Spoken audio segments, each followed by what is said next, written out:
Hey, welcome to Splash News TV. I'm Roxanne Avalon.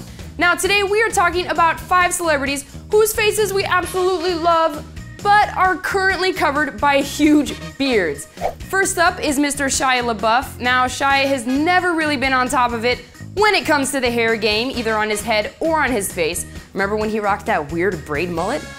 Well, now he's got this crazy scraggly beard going on. We don't really love it.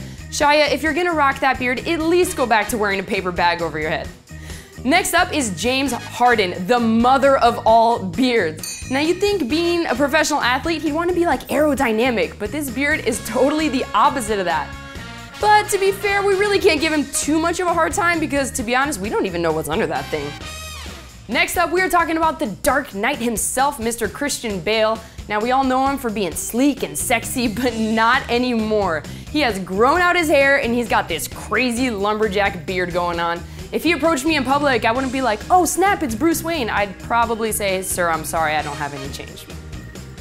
Speaking of Batman, Tom Hardy is also jumping on the unfortunate beard train. If it had a little bit more volume to it, it might be nice, but right now it kind of just looks like a wispy accident that happened all over his face. Which is really unfortunate because remember how much we used to all love his face? It's here. Now last but not least is Matthew McConaughey. Matthew, we absolutely love you, but this beard, man. I mean, we can forgive the Lincoln commercials, but we really can't forgive this beard. I mean, he's got the crazy, huge beard with the slick back hair. He looks like a total creep. I mean, the only person who can actually rock that look, maybe, is Leonardo DiCaprio. Anyway, that's all for this episode of Splash News TV. Hopefully these celebrities will let us see their gorgeous faces again, but for now, we're stuck with the beards. I'm Roxanne Avalon. We'll see you next time.